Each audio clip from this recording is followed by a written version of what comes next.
আমি সমস্ত দায় দায়িত্ব দিচ্ছি, আপনাদের জানমাল, এবং আপনাদেরকে আমি কথা দিচ্ছি যে আপনারা আশাহত হবেন না। প্রিয় দর্শক, সাজ্জাদ কাদেরের প্রীতি নিন, শুভেচ্ছা নিন। আপনারা সেনাপ্রধান জেনারেল ওয়াকারুজ্জামানের একটি বক্তব্যের ক্লিপিং দেখে আমার এই আলাপটি দেখা শুরু করলেন যে 5 অগাস্ট 2024 সেনাপ্রধান জেনারেল ওয়াকারুজ্জামান জাতির উদ্দেশ্যে ভাষণে এই কথা বলেছিলেন, কিন্তু আজকে 1 বছরের বেশি সময় এসে একটি স্লোগান উঠছে, ইতিমধ্যে ওঠা শুরু হয়েছে যে নো মোর মিলিটারি, ব্যারাকে ফেরো তাড়াতাড়ি। এই প্রসঙ্গটি নিয়েই আপনাদের সামনে কথা বলতে চাই, এবং ব্যারাকে ফিরলে কি হবে। এই নো মোর মিলিটারি, ব্যারাকে ফেরো তাড়াতাড়ি এই স্লোগানটি কার? আজকে বাংলাদেশ ধ্বংসের কয়েকজন কারিগর আছেন, মহানায়ক আছেন, যাদের ইন্ধনে, যাদের পৃষ্ঠপোষকতায় বাংলাদেশ আর বাংলাদেশ নেই। বাংলাদেশ এক ধ্বংসস্তূপে পরিণত হয়েছে। বাংলাদেশকে যদি এই মুহূর্তে আপনি আর একটা গাজা বলেন তাহলেও ভুল হবে না। গাজা হয়তো একদম ম্যাসাকার হয়ে গেছে, কিন্তু মানুষের হৃদয় ভেঙে, বাংলাদেশের মানুষের হৃদয় ভেঙে ম্যাসাকার হয়ে গেছে ইতিমধ্যেই গত 1 বছরে।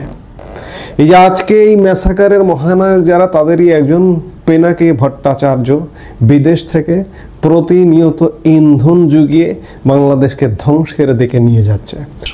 গতকাল গণ অধিকার পরিষদের প্রধান ভিপি নূরের উপর হামলার ঘটনার পরে প্রেক্ষিতে পিনাকি ভট্টাচার্য ফেসবুকে একটি পোস্ট দিয়ে তিনি তার পোস্টের নিচে লিখেছেন যে নো মোর মিলিটারি, ব্যারাকে ফেরো তাড়াতাড়ি।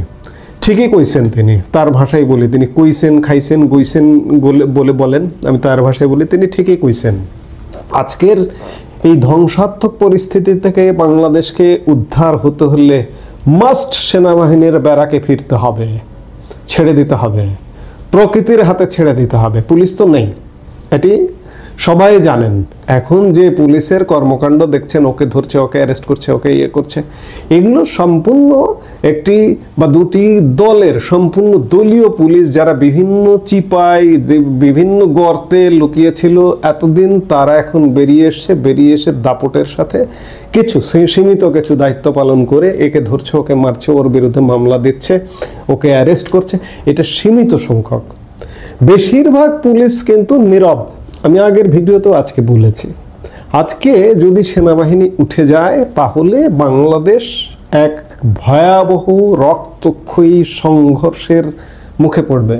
অনেকে আবার বলবেন যে সেনাবাহিনীর থেকেও তো কোনো লাভ হচ্ছে না, সেনাবাহিনী থেকেও প্রতিনিয়ত মব হচ্ছে, বিশৃঙ্খল পরিবেশ ঘটছে,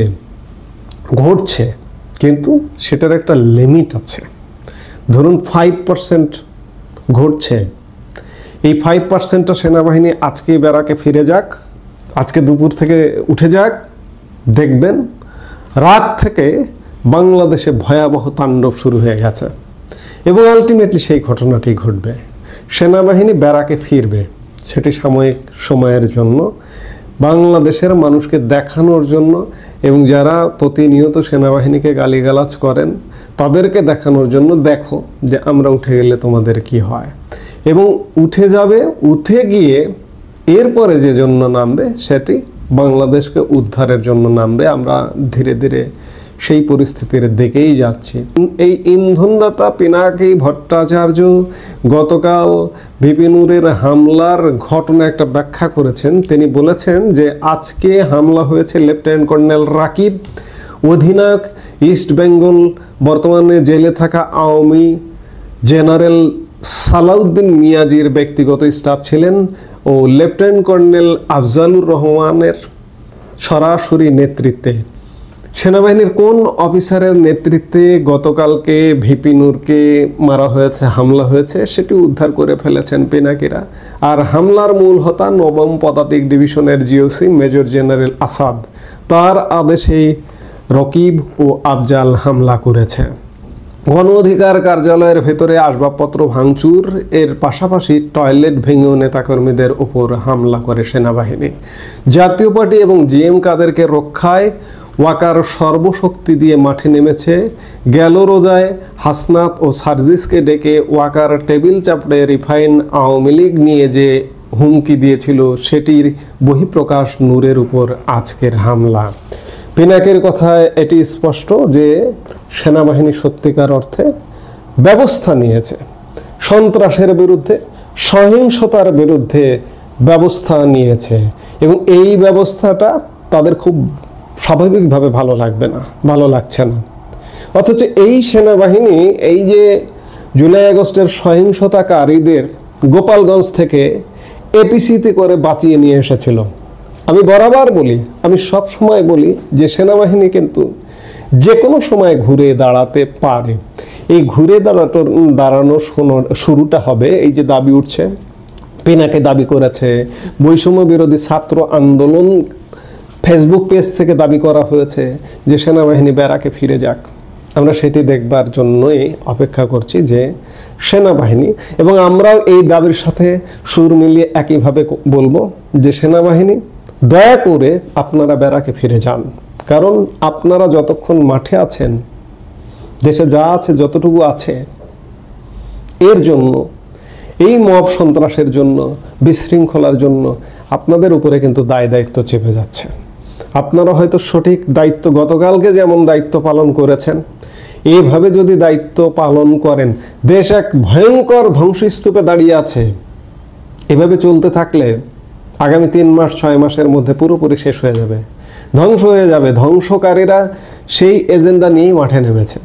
তাই তাদের দাবির সাথে আমরাও বলতে চাই, পিনাকি ভট্টাচার্য, বৈষম্য বিরোধী ছাত্র আন্দোলন, এনসিপি বা অন্যরা যারা দাবি করছেন যে সেনাবাহিনীর দিকে অভিযোগের অঙ্গুলি নির্দেশ করছেন, তাদের দাবির সাথে আমরা সাধারণ মানুষও বলতে চাই যে সেনাবাহিনী দয়া করে আপনারা ব্যারাকে ফিরে যান।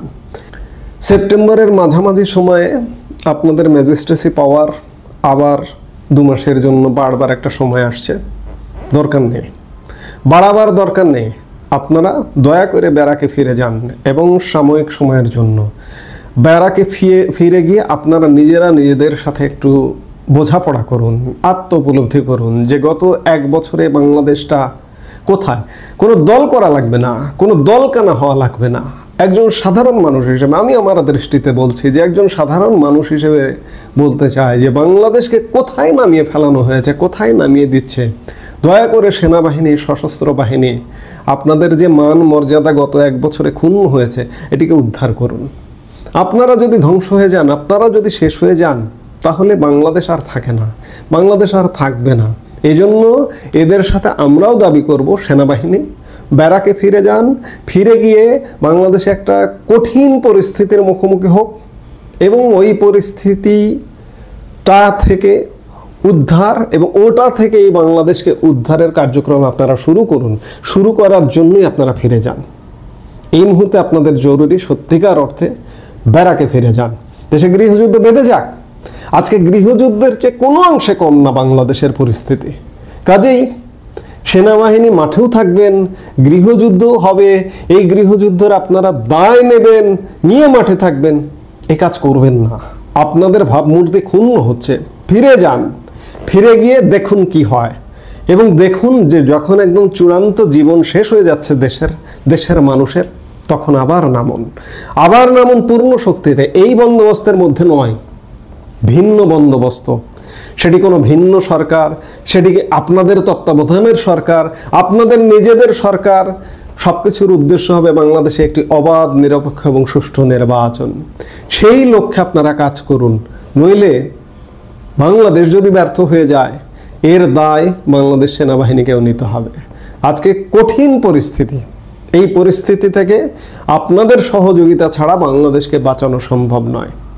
আবারও বলছি, আলাপ আমি শেষ করতে চাই, আর আলাপটা দীর্ঘ করতে চাই না, যে নো মোর মিলিটারি, ব্যারাকে ফেরত তাড়াতাড়ি। সেনাবাহিনী আপনারা ব্যারাকে ফিরে যান এবং দেখুন বাংলাদেশের পরিস্থিতিটা কি ঘটে, এবং বাংলাদেশের মানুষেরও দেখা উচিত যে বাংলাদেশে কি ঘটতে পারে, এবং সেইটা আপনারা উদ্ধার করবেন। সেই দায়িত্বটা নিন। আমরা আশা করব সেটাই করবেন। কারণ আর দায় নেওয়া নয়, দায় নিলে আপনাদের আর কোনো মান মর্যাদা থাকে না। ইতিমধ্যেই মান মর্যাদা চলে গেছে, নানাভাবে আপনাদের মান মর্যাদা ভুলুণ্ঠিত করেছে, এই পিনাকিরাই ভুলুণ্ঠিত করছে বারবার। কাজেই এর কি কোনো জবাব দেবেন না আপনারা? আপনাদের কি কোনো অনুভূতি নেই? জবাব দিতে হবে, আপনারা জবাব দিন, জবাব দেওয়ার ব্যবস্থা নিন। এই মুহূর্তে এ পর্যন্তই। সবাই ভালো থাকুন, সুন্দর থাকুন। আমাদের ভিডিওগুলো নিয়মিত পেতে সাবস্ক্রাইব করুন Sajjad Kadir and the legends YouTube channel এবং লাইক, কমেন্ট, শেয়ার করে সাথে থাকুন।